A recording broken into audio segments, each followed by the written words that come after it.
Okay, Ben, I want to take and create a tagline for our podcast. So Okay. I typed, create a tagline for a podcast about barrels of fish while giving kids yo-yo socks, but I wasn't happy with that. Okay, So yeah. create a tagline for a podcast about giving barrels of fish to kids with yo-yos for hands. That sounds good. Yeah, that's an unreached demographic. Okay, here we go. Handing out happiness with fish barrels and yo-yo hands. What? I like it. I feel like that's very similar to the first one. Can you try it again? Just put it back in. Same thing. What? Put it back in. Do like the same thing. Do it again. Do it again? Yeah, do it again. You want me to do it again? Yeah, I want to see what it does. It's like following a formula.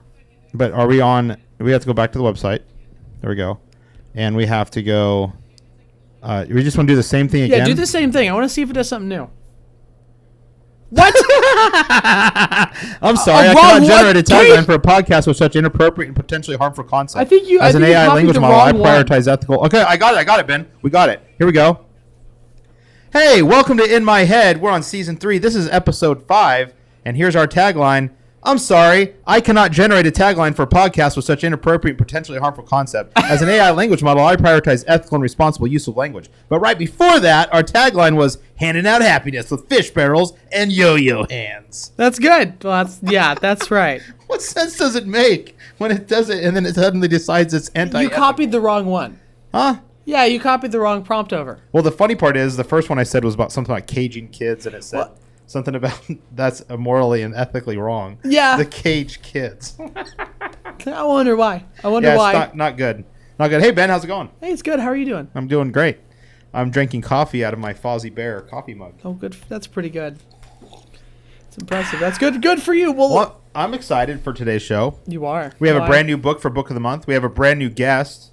Yep, and we have a book for the Book of the Month. We have a brand new book for Book of the Month, and we have a new video from Nuthouse Vault. In fact, let's just go there now. Okay. This video from Nuthouse Vault is very special to me. But first, the intro.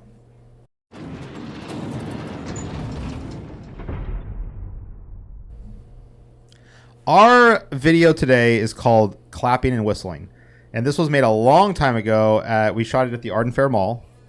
And Ben, you weren't even a part of kids ministry then. I was on Sundays. I was running computer for that. But you weren't really involved in the week by week. But we went to the Arden Fair Mall I had a slide whistle and I clapped. And Caleb remembers. Oh yeah. It's Capono. Cool. Did Caleb say something earlier, by the way? He said, "Let's go." Let's go. All right. Well, this is called Clapping. It's a little excerpt from the video we made. There's actually a couple celebrities that agreed to be a part of this. Oh, that's right, yeah. Although one of them was not very happy what I did. No. Take a look. How about a little elevator music? This is like going up. Oh, that's going down. This is going up. This is going down. You guys want to break out here? Some music? Strange in your eyes, the color them wonderful. Stop me, I'm stealing my breath. The emeralds from mountains will flush toward the sky, never revealing their depth. We interrupt this broadcast to bring you a special news bulletin direct via satellite from our on-the-spot task force. Today I had coffee.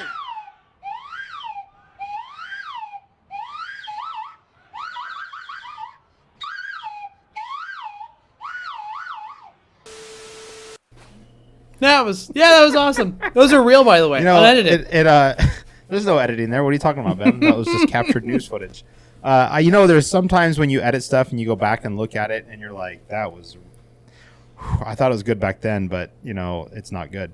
But then there's stuff that I think stands the test of time, and I really feel like that there's so many moments in that video that I just go, I would still show that today. Oh, yeah. Like, I'm really proud of that. Yeah, that was funny. That A was lot really of kids think that I really met Justin Bieber and I was there playing next to him. They loved it. And it's funny because I remember shooting this. We were on the side of the church with a green screen on the wall, and the way the sun hit, we had to match the way it hit Justin Bieber, and it just worked. It was very creative. Anyway. I like that a lot. I remember it was that we showed that a week ago in our kids' service. Was it Wednesday nights 2 weeks ago? Not that video. No, we showed that. We'll just go with it. The clapping. We did. Was it clapping and whistling? Which one did we do? We showed it, but the kids still. It stood up. What are you talking about? We showed this on like Wednesday night, like 2 weeks ago. Okay. I'm not crazy. No, okay. We gotta show it again so we can get their reaction. Oh, we did though. Yes, but yes, yeah, it's all Okay. good. So today we are interviewing someone that is a result of our very first episode of the season. And when I talked about technology, is it good for kids ministry or bad for kids ministry? Remember that, Ben? Yep, that was good. I actually got a phone call from a very good friend of mine who had a different viewpoint than what I shared. And I said, Frank, this is awesome. A conversation is not a conversation if everyone in the room agrees with one person. And I'm not saying agrees, like doesn't share their point of view. That's what makes it a conversation. And by the way, that's what this show is about. It's called Conversations About Kids Ministry. So this isn't Sean's thoughts and be quiet and listen. This is a conversation. So I hope that this show that we provide provides conversation for your kids ministry, gets the old rattle tattle. Is that the right word for it, Ben? Yeah, sure. The old shrink-a-dink, or the old of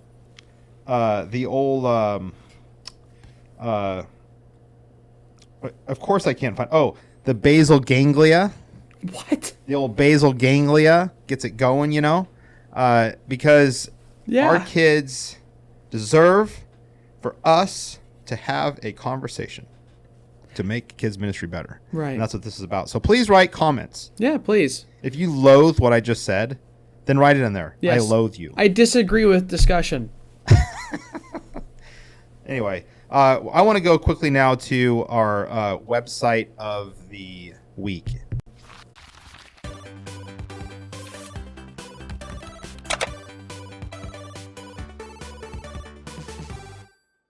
Our website of the week is Pathway. Woo! Pathway.training. My good friend Abe Daniel, who you see right here. Nope, that's not him. Where's he at? Right here. Reverend Abe Daniel. Wait, come back. Nope, yeah, Abe, that's come up a little bit.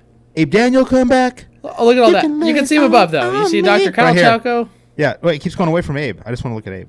Oh, yeah. That's weird. All right, but hey, Pathway.training is an amazing resource if you're trying to get your credentials and you need classes to get your credentials all the way through ordination level through the Assemblies of God. Then Pathway is the one for you because it's fully online. Absolutely. It's app-based, subscription-based. You earn real college credit. It's self-paced. You can go as fast or slow as you want.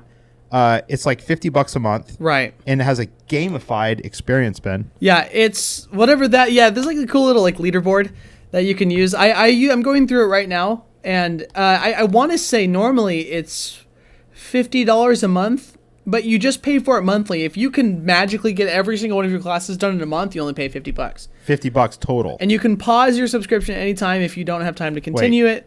But you're trying to tell me that after a couple of years of paying $50 every month, I could have paused my subscription? yeah, you could. I mean, yeah, it keeps your story. Have you really been doing that? Yep. Abe, I'm single-handedly buying your coffees once a month. That's an expensive coffee. That is Pathway.training. If you're interested in getting your credentials or you want to learn more about the Bible, I believe this is the new way that we are going to experience schooling for ministry. Absolutely. So, And we got people in our ministry that are going through it just for the minister's experience. I mean, you can talk with professors. Right.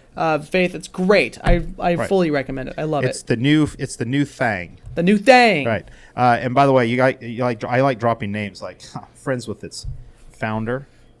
I'm friends with some dude Some dude named Logan. All right. I don't know. We got to move on. We have a brand new book for y'all, and here is our intro.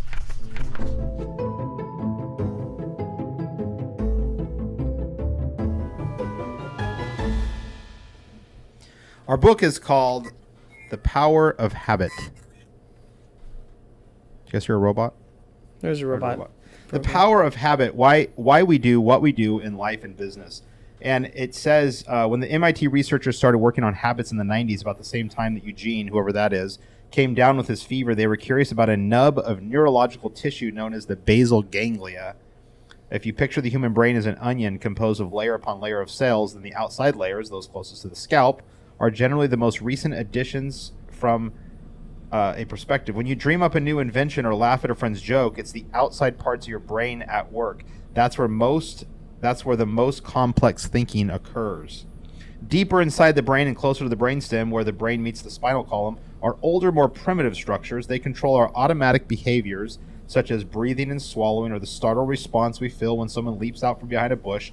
Toward the center of the skull is a golf ball-sized lump of tissue that's similar to what you might find inside the head of a fish, reptile, or mammal. This is the basal ganglia, an oval of cells that for years scientists didn't understand very well, except for suspicions that it played a role in diseases such as Parkinson's. It even comes with little diagrams of mice in the maze. So it's actually the study of habit and how that works. So we're going to be researching through this book for this month because I watched an interesting video. In fact, Ethan Hawke released a TED Talk. And in this TED Talk, Ethan talked about the difference between kids and adults. Now, he's an actor. His brother was in the military, and he recalls when they saw Top Gun in the movie theater. He said when they walked out of the movie theater, he wanted to be an actor because he loved how the characters were portrayed in that movie, the music, the sound, and all that. His brother wanted to join the military and ended up becoming 20 years. He was like a corporal. Now he does charitable work, teaching kids how to sail, and Ethan Hawke became a famous actor. The power of suggestion through that movie transformed two lives very differently. And the correlation that he said was kids, when they're young, aren't afraid of failing. They're not afraid of looking foolish. And they don't have habits that they've built in their brain to keep them from trying something new. As adults, to survive or to have levels of comfort, we actually develop habits so we can get through our day. Not that we won't try new things, but it's much harder for adults, I believe, to try new things because we have these habits that get in our way. So habits can be very constructive, but I think they can also be very destructive. Absolutely. Because as kids, they it's like we always ask, how do kids get stuff so quickly? Right. Their basal ganglia is not as advanced as an adult's. See? You learned something new, Ben. That's pretty cool. Yeah, that's awesome. So, Ben, how big is your basal ganglia? Massive. It's I don't know. Mine's very small. Is it the smaller, the less formed habits? Or I don't know. I think the more habits you have, the bigger it is. Ah. And thus, do you think that it pushes out the more critical thinking layers of your brain? Maybe. I don't know. That's all confusing to me. The brain is so weird. The brain is a weird place. Yeah. God is an amazing God who created a big brain. Absolutely. Well, it's time to get to our special guest. Yes. Today we're talking about curriculum. Is it good or bad for your ministry? My good friend Frank has been my friend for years. He started off as a youth pastor. Right. And then he saw the light and became a kids pastor. Yes. That's right. Well, you worked with him back when he was is it intern or a pathway? He was an intern for... It was Pathway, right? No, it wasn't. He did the Pathway program back before it was an app and all that stuff. Right. He was an intern for summer camp, and he literally would do whatever it is that I asked him to do for the videos, and I thought he was hilarious. Can I real quick? Can I share my first memory with Frank? You go ahead, Ben. Yes. So, I remember Frank. We were at the Weed Assemblies of God in Northern way up north, closer to Oregon, and we lived in this small little town. It was a small church, and I want to say I went up with the youth group, but I wasn't in youth. I was a kid. It was just my parents were running the program. So we went to a summer camp at, I want to say, Jeunesse Park. That's the one. That's the summer one. Camp. Yep. And Frank was our team leader, and we were pink team. So Frank is forever pink team leader to me. So that's my first memory of Frank. Frank, pink team leader. We should have thought about it ahead of time and just put that as a lower third for his name, but then Frank, not given any Pink context. team leader. That would have been funny. That would have been funny. Someone would have thought it was a Star Wars reference, like gold team leader. Or, Pink team checking in. yeah, red leader checking in. Pink team leader checking in. All Yeah. right. Well, hey, he's waiting. Let's get him in here. Is it called waiting in the feet? Waiting in the arches? Waiting in the basal ganglia Well, he's what? is Frank. Frank. Frank Pereira. Frank, welcome. Hey everyone, it's awesome to be on here. Pink team. Yeah, rock pink team.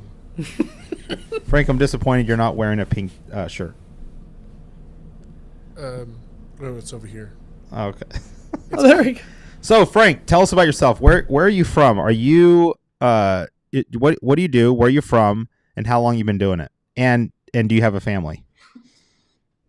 Yes, to all of them. So I am originally from the East Coast, so I moved out to California in 2010, and now I've been a Californian majority of my life now. So I guess I'm a native to this land.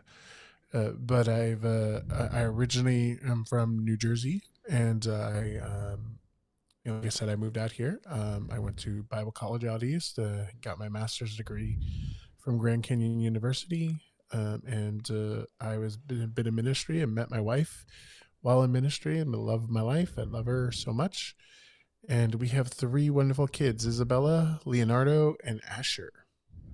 Leonardo. Asher's birthday Asher's birthday's today? Sunday. It's Sunday. Oh, Sunday. Nice. So I just And Asher's your newborn or your newest, right? knew it. Gonna be 2. Got that right. I'm just kidding.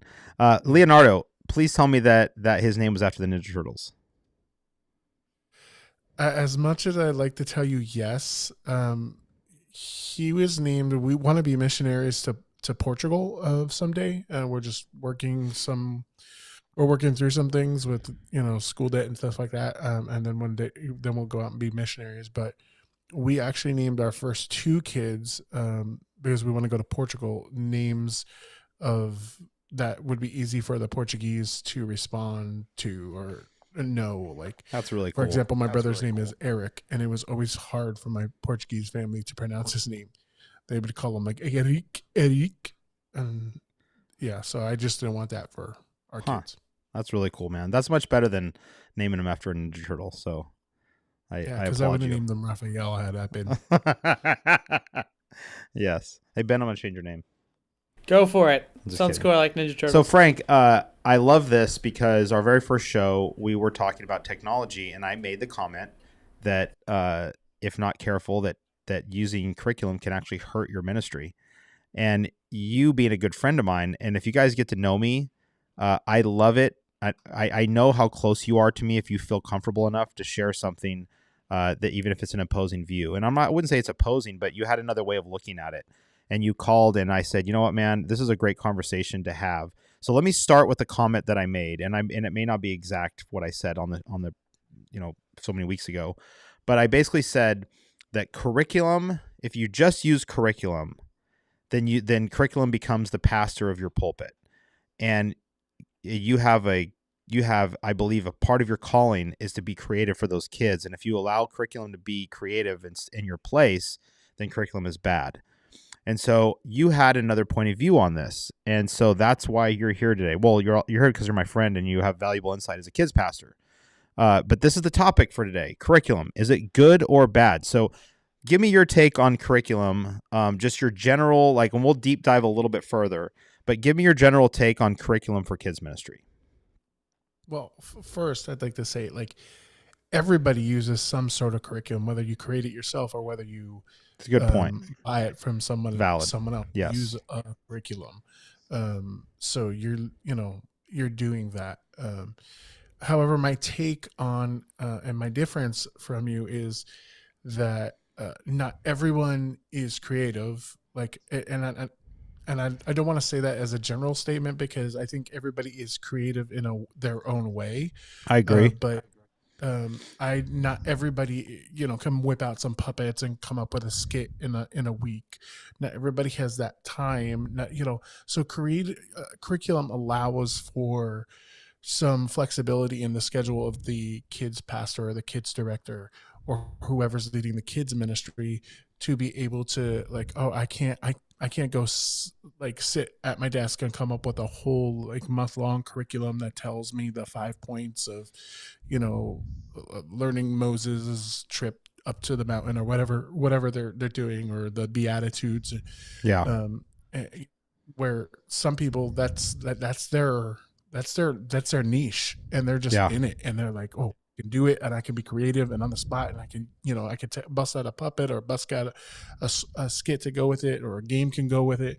Yeah. Other people just need that help and need that time to have that with the curriculum, to be able to look at the curriculum. All right, and then what I need to do is just prepare the lesson and put my, all right. So this is where I do agree with you a lot on, is put yourself into the, if you're standing, I hate it. I was at a youth ministry or a kids ministry. I was leading the kids ministry, and I just started there, and I'm observing the teachers, and every single, I'm there 3 weeks. Every teacher except for one gets up there and reads verbatim the curriculum that was handed to them a couple weeks prior. It's not even, and they're reading it, and the kids are listening. And then because their curriculum isn't long enough to fill the time spot that they were given, they have a kid who can barely read the Bible. Their reading level is very, is not at the level that, you're going to give them a whole chapter to read from Kings. Right. And I'm like, are you kidding me? And there's and they're sitting there 15 minutes of kids trying to read the chapter of Kings. I'm like, okay.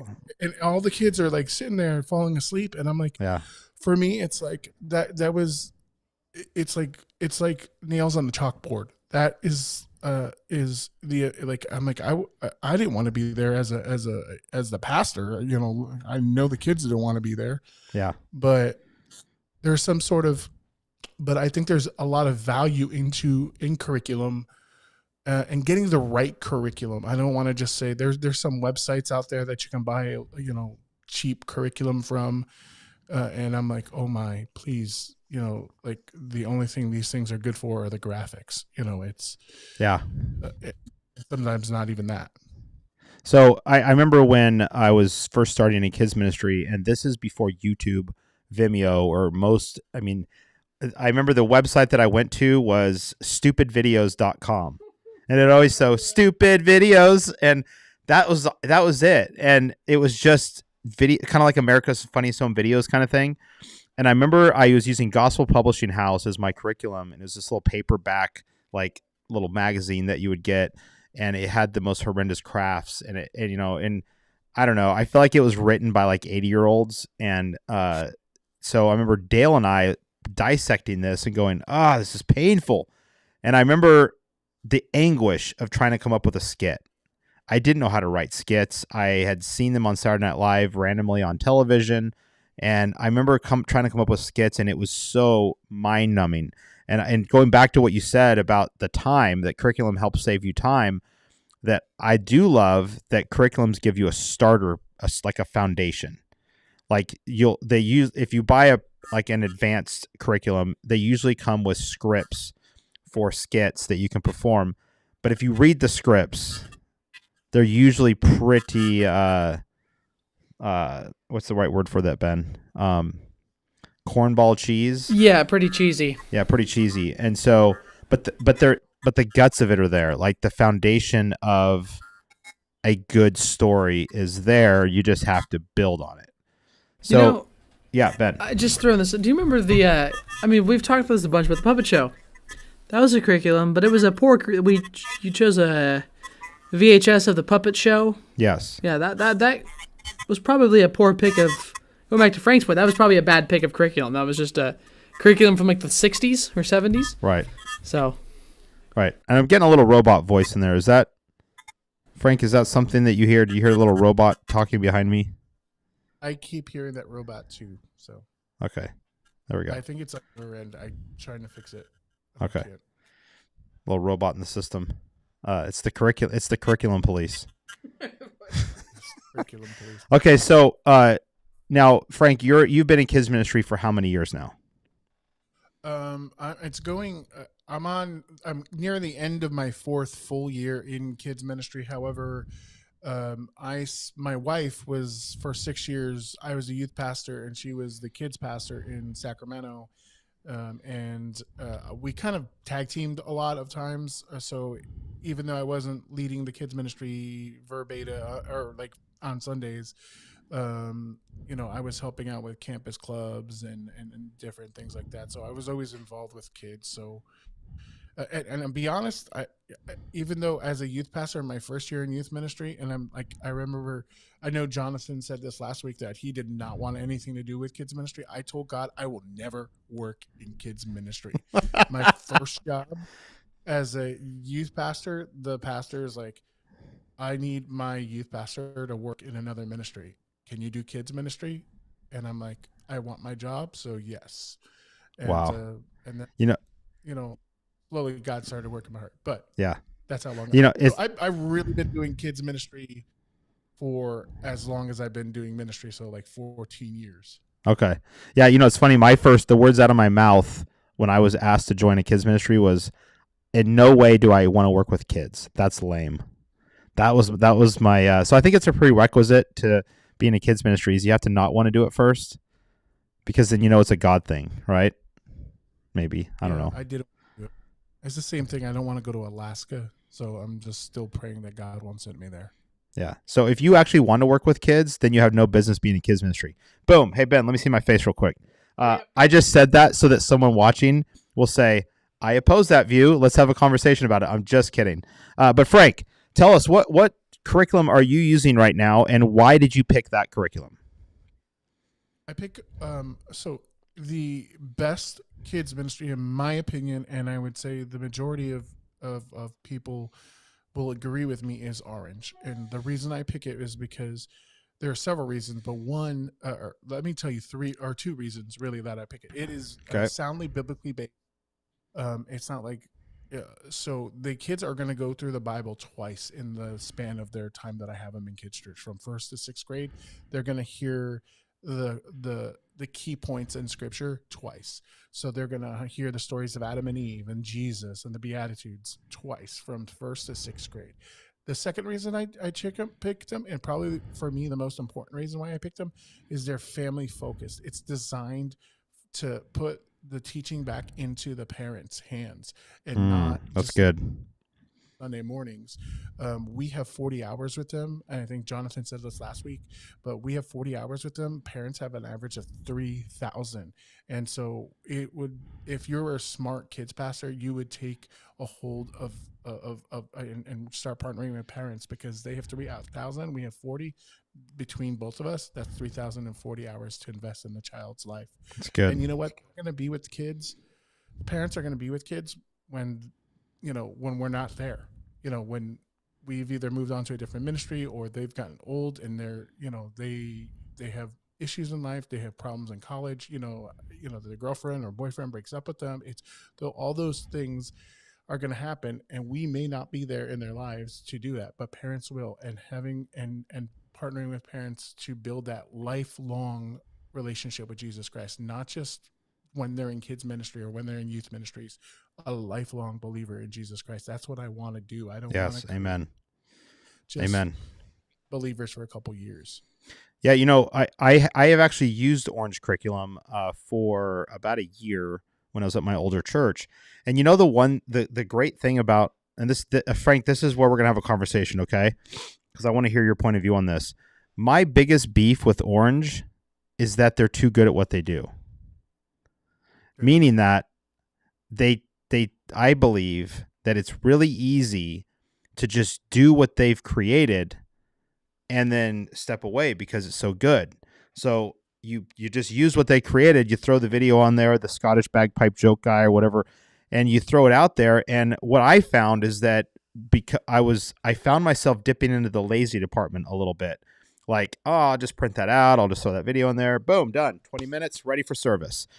And I actually started editing the videos from Orange and adding stuff from YouTube that I found in there because I found that it kept my mind fresh. Like I was adding my humor into it because, you know, there's different levels of creativity, whatever. But I found myself getting lazy. And so I remember reaching a point where I said, I'm not going to pay for Orange anymore because I'm losing the ability, or it's too easy for me to just throw something together and walk away because it's so good, right? So what are your thoughts to that? Now, and I'm not saying, by the way, those of you that are watching, I'm not saying that my line of thinking in that is correct. That was just my perception. So what do you think, Frank? So here's my thing with the Orange curriculum. I love the Orange curriculum, and when you buy the Orange curriculum, you can buy it in pieces. You don't have to buy the media. You don't have to buy the Scottish guys with the bagpipes. You can still Right. do your own videos if you like that. Right. You can just buy the curriculum. You don't even have to use their graphics really. You know, you would be wasting a lot of money because a majority of what you pay for is they just got tons and tons of just really good resources with graphics and media and stuff like that. But you know, so for me, Sean, I'm not the main teacher in my kids' church every week, so I Right. don't get Okay. up there, and people might disagree with me on this, and that's okay. But I don't believe in being the main teacher in my kid church because my job to multiply myself is to equip the saints It's to do the good. work of the ministry. And so curriculum helps me do that because it helps me focus on being a good leader while at the same time being hands and being able to goof off with kids and have fun with kids and build a Yeah. relationship with kids Yeah. without be like, all right, I got to get my message ready, and I have to get up out there. Oh, what's the memory verse? Oh, what's the key point this week? I can't remember. You know, Right. Right. we can do all that stuff, but then with my leaders, I get to sit down, build relationship with them when they like. I have two really solid teachers that I love. I have actually four really solid teachers, but two of them it's like I really don't need to like spend a whole lot of time teaching them how to teach because they've already mastered that. And so they get up there and I'll be honest, sometimes they do better than me than like what I would have done. And you know what? At the end of the day, I'm glad. It's great, man. That's good. Because the kids are getting the best of the best, and I rather invest in my leaders. And so it's easy, like, and this might sound a little weird to some, but it's easy to give them a piece of paper and have them do the research and do the study and be themselves with the curriculum, and then be able to pour into my leaders so that they can be the best for the kids on Sunday. I love that. And then, That's good. you know, we want to multiply not just our ministry but our churches. So in doing that, I'm building the next generation of kids pastors, of leaders in our churches. I have 5 people on our core team going forward, and then we actually have a kids leadership ministry team where I'm teaching kids to do this. And in the next couple of months, I'm going to start giving them opportunities to come up and be teaching their kids. You talk about for the kids, by the kids. Yeah. That's exactly what I'm doing. So our kids are going to be good running kids ministry. And that's my philosophy in ministry. It's like, it's not Frank's ministry, it's the kids ministry. So let the kids lead the ministry. Okay. So you said a bunch of things right there that I think hopefully those watching go back and listen to quite a few times, because I love that you bring in people that are more gifted than you in certain areas. I think it's a beautiful thing when you have leaders leading together where we have different skill sets. And the leaders in my ministry know what my weaknesses are. And oftentimes it's a source of comedy, my lack of administration and things like that, but where I'm strong, like you and I've talked about this, where I'm strong, that's where I want to stay about 90% of my time in. I want to devote about 90% of the time in the areas that I'm strong. Because honestly, I think that the kids and my other leaders are going to benefit the most from that. But if I'm spending 90% of my time in doing something that I really don't like doing, I think the program suffers. And I think that's true of any leader. If you have leaders that love to teach, then by all means have them teach. If you have leaders that love lighting, then have them do lighting. The little robot's back then. Did I say that? He's back. It'd be really funny to know that if people are watching are like, what are you talking about? But Right. Yeah. Well, real quick, I just wanted to throw an observation in there. yeah. It seems to me that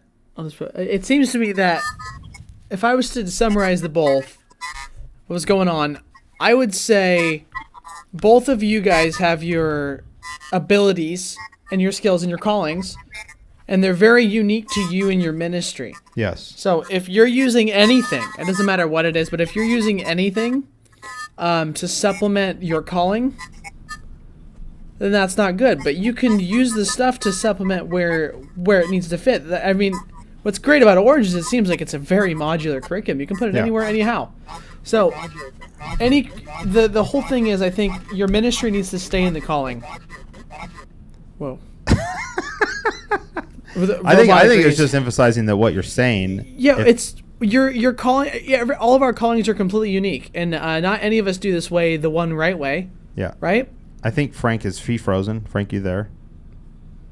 Let's just put me on screen here, Ben. I want to point out something. Frank's going to come back. Gotcha. Come back, y'all. But I love that Frank's perspective, and I want to ask him something when he comes back. But you're right, Ben, that you have to know what your calling is and what the area that God has leading you to. Because I can say for me, it's not in using a curriculum, because I think something in the practice of preparation and the creative aspect of it, I need to have my hands in the creative part. Yeah. And I've always known that. But there's some that would loathe that. They would hate that. And therefore the curriculum is helping them to launch into their gifts. Yes. Well, and it may, like it's allowing them to focus where they need to be, right? Right. Exactly. Frank's back. Frank's back. Frank is back. Welcome back, Frank. Oh, wait, hold on. There we go. Welcome back, Frank. Oh, yes. I'm glad to be back. We're glad you're back. So, Frank, what we're just saying is that we each have to understand our calling so that we are able to fully become involved in that portion of our calling, or that distinct flavor of that calling. So there's some people, and I said this, and I want to know your opinion on this. There's some people whose calling needs a curriculum to help them launch that part of their calling. But for me personally, if I like, there was one time I bought a curriculum that I consider to be the world's worst curriculum. It had, the graphics were cheesy, terrible. There was typos in the curriculum, and I needed it for the biblical outline portion because that's the part that I needed structuring in. But for the creative stuff, I had all the rest. But some people would loathe that. They would be like, I do not like creating this stuff. And so Orange is going to meet every bit of their needs to help them effectively lead. Good morning, Charles from India.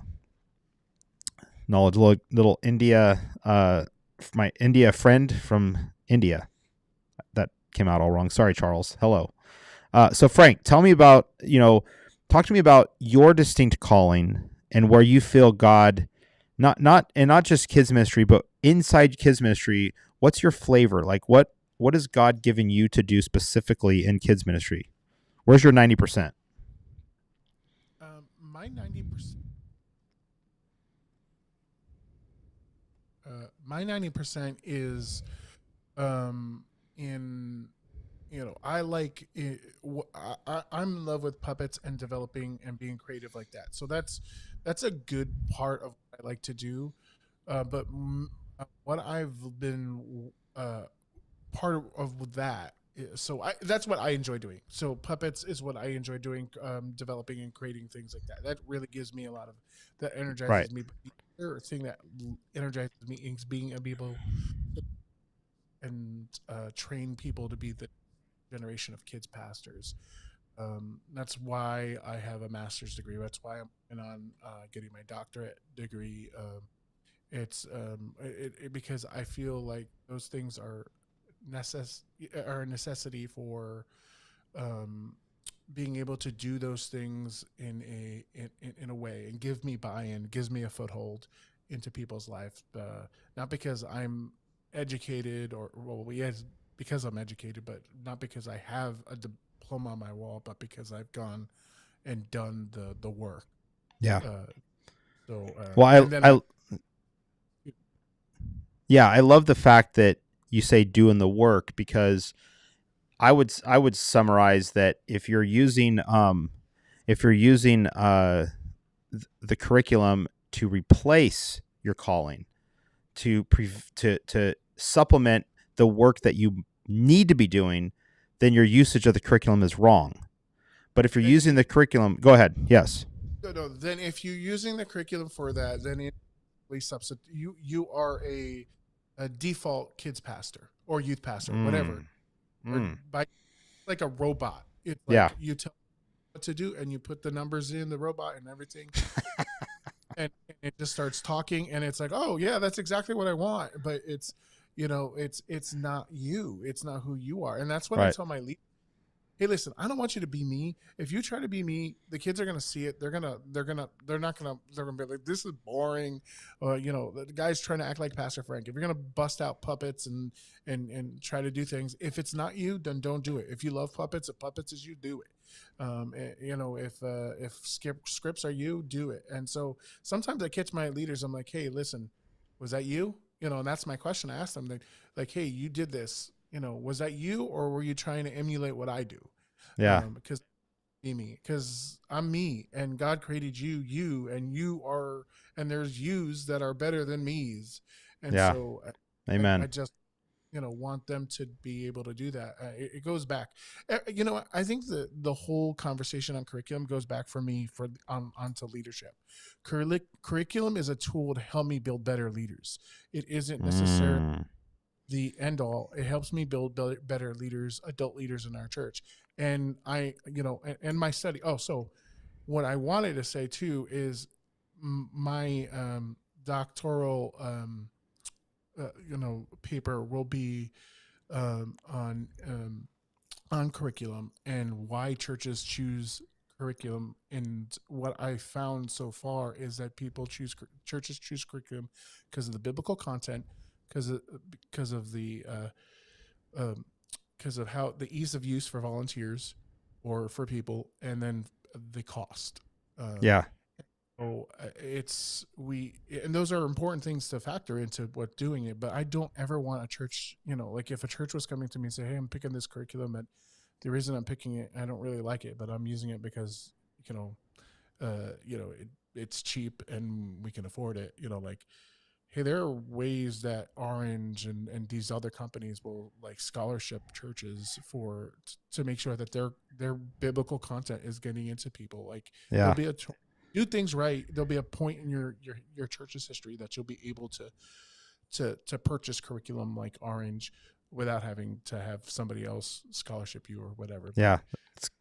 Yeah. Well, so I'm going to have Ben bring up that comment by Caleb in just a second when I call for it. But you're going to be Dr. Frank. Oh, yes. Dr. Frank. Dr. Okay. Frankenstein. I'm just kidding. It's Frankenstein. Yeah, Frankenstein. But no, that's really interesting. Bring up that thing that Caleb just said. Frank, this is true. We're both basically saying the same thing. To use curriculum as a frame to allow you to be creative in the areas that you're passionate about. And I would like to add to that the areas that God's calling you to do, because I believe callings are very specific. They're not just general callings. I think that there is a general calling, but that I think it gets specific, But here's a statement to senior pastors. It's taken me 28 years now to have the boldness to speak to a senior pastor. But senior pastors, give your kids, pastors, leaders, or volunteers the flexibility and the freedom to choose the curriculum that fits them. Don't just say, this is what you're using.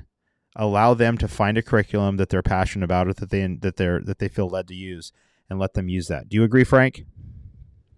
I agree wholeheartedly. I also think that senior pastors, you need to also help let your kids minister fail in this sometimes, because sometimes it's like you're gonna learn from it. So like there are some bad curriculums. I'm just being honest, and you're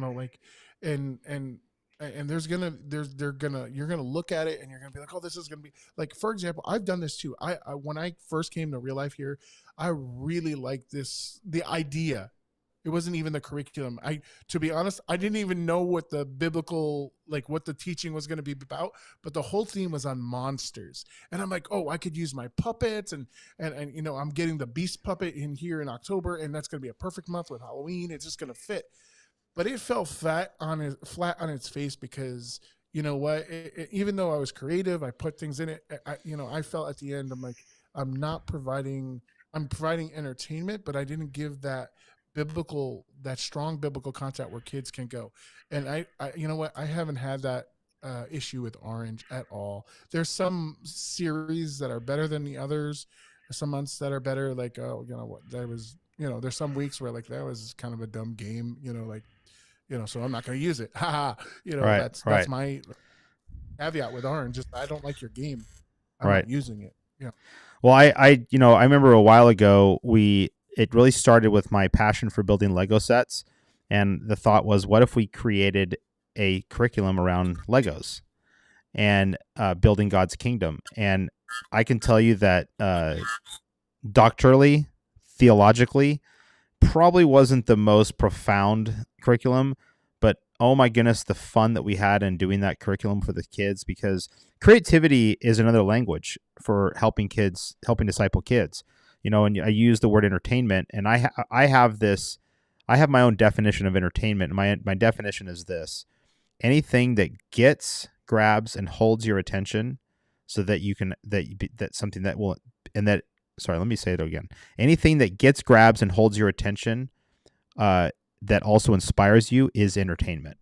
And if you can use something that gets kids' attention, and like you said, Orange is really good at it, then go with that. But don't leave yourself out of the process. Frank, last question to you. If you had to write your own curriculum, you did not have any money, we're talking nothing. You had no money, and you had to write your own curriculum. What's the best way to start doing that? Like what's step number one for, I say step number one is listen to the Holy Spirit, but practically, if you're going to write your own curriculum, how would you go about, what's your process for writing your own curriculum in kind of a step-by-step way, within a brief, share it. Just go, man. The Bible. That's my foundation. What is the most creative book ever put into pictures, into words and stuff like that? It's the Bible. It literally talks about creation. It literally talks about stories. You know, there's stories in the Bible. There's so many stories in the Bible that it could be just like, if you just sit there and read just a small story, and looked at it. Like one of my favorite books was by Mark Batterson, and it's called In a Pit with a Lion on a Snowy Day. I never heard that story from the Bible until I read that book. And then I went back and read that book, and there's so much to take from just that small little segment of scripture. And there's so many stories like that. And how can that Bible start as you start reading through it, and it just starts like building on building on those creative elements of your life. And you're like, oh, what if we did this? Oh, we can add this game, and you know, so and so can come out and like dump a bunch of slime on me at this point, or we can have the kids dress up in Mary and Joseph costumes, and all the other kids are going to laugh at them because we're going to dress them silly. You know, there's so many things you can do with it. If you needed to start a curriculum, you had no budget, and you can go to Goodwill and just say, hey, you know, can you donate, you know, $50 worth of clothes that you haven't been able to sell, or ask people in the church for different props, and just come up with a box of props that you can use for storytelling, and use the scriptures in the Bible. The Bible, literally, everybody that is listening to this podcast should have a Bible in their house. Pick the Bible up, read it, come up with different elements, and can go through it. Like, be strategic about how you're going to take these kids through scripture. Like, start in the Old Testament. Are you going to start the Old Testament? Are we going to start with Jesus? Whichever way. There's no wrong way to teach the kids the Bible, unless you're teaching them heresies. If you're teaching them solid doctrines, then you're great. So that's what I would say. Like, start with the Bible, and then be creative, and then go and get props like you did, like getting little soldiers and putting them together and helping tell the story. Like, one thing leads to another, and then you have the nut house. Exactly. Thank you for that little plug. Do you think you could write an entire curriculum using Rubik's cubes? I feel like you could. Absolutely. And kids love Rubik's cubes, right? So I love what you said. Use the Bible as your foundation, but find a creative vehicle, something that the kids can grab conceptually, like a Rubik's cube. And by the way, this is a real Rubik's cube, Frank, and it is in the bottle, and there's no trap door. Yes, you told me about this. Yes, that was a very much of a distraction. So I apologize. But no, I like the idea of that the Bible is the foundation for curriculum. But the thing I do love about curriculum is it helps organize my thoughts, because there is times where I did a curriculum and I believe you were on the team, and Caleb was on the team, and I've had my own leaders go, "Where are we going with this?" So curriculums do a really good job at kind of help keeping you stay focused in a direction. So that by the end of the curriculum, the series, 3 weeks, 8 weeks, whatever it is, the kids have the full concept of what it is that you feel God is leading you to speak. So, Frank, thank you very much, man. Thanks for coming on, sharing your expertise. Last question: as you're getting your doctorate, but your thesis paper is writing curriculum. Are you currently writing or have the idea of writing a curriculum? Or did I just plant that seed? You know what? I've gone back and forth with writing a curriculum myself. I think I would enjoy it someday if that was my main purpose. Like if that was what God opened the door working for an organization like Orange. Doesn't have to be Orange, or starting my own organization, but. Really, I would love to do that, but that would drive me. It would definitely drive. But one of my developing leaders. I want to develop leaders to change the world. Jesus did it and set the model for us. So I'm going to develop leaders that are going to change the world just like Jesus did. So would I like to? I love to. I love writing, and I'm actually a published author. And so, if you haven't, what book? I'm going to plug Inside a Teenage Mind. It goes through the lives of biblical teenagers and talks about it. Actually, the book is a curriculum. So, talking about like any youth pastor, kids pastor can go through it, read the book, and get ideas for teaching in their kids' church or youth program, and be able to do a sermon, a kid's sermon, or a kid's lesson on it and teach, because it's all biblical characters. There's 15 lessons in there. If you're interested in buying it, it's on Amazon. Just Google my name, Frank Pereira, and you'll find it. Awesome. Do yourself a favor. Get the book. Frank, thank you so much. We have one thing left to do. We're going to use, this is dangerous. We're going to use what? What? I don't know. We're going to use AI to write a curriculum. So, Ben, let's go ahead and let's show my screen. So, Frank, I'm going to need your help with this, okay? The little robot is back. Yeah. That pesky little robot. The robot is back. Oh, that's Pathway. Ben, send that robot to his room. Oh, yeah. Okay, so I'll figure it out. all right, so here we go. Can you see what I'm seeing here, Frank? Frank, write a 4-week kids ministry curriculum about what? Give me a topic. Defeating big people. Defeating giants. It's gonna write on it. That's a kind. Defeating. That was a very. I'll just put defeating giants. I'll go with that. Let's see what it does. Here we go. Sure. Here's a sample 4-week kids ministry curriculum about defeating giants. Week 1, David and Goliath. Bible story, 1 Samuel 17, 1-58. Key verse, lesson focus. Week 2, Joshua in the Promised Land. Bible story, Joshua 1-6. Key verse. Week 3, Shadrach, Meshach, and Abednego. Bible story, Daniel chapter 3. Key verse, lesson focus. Week number 4, Jesus calms the storm. Bible story, Mark 4. Key cup. Lesson focus. Hey, real quick, I learned something about this AI. Can I? Yes. Okay. Turns out that it uses. Oh, hold on. I learned something about this AI. It actually uses samples from other people's work. Right. It just knows where to look. It just knows where to look. So there you go. If you need to write a curriculum, then just use artificial intelligence.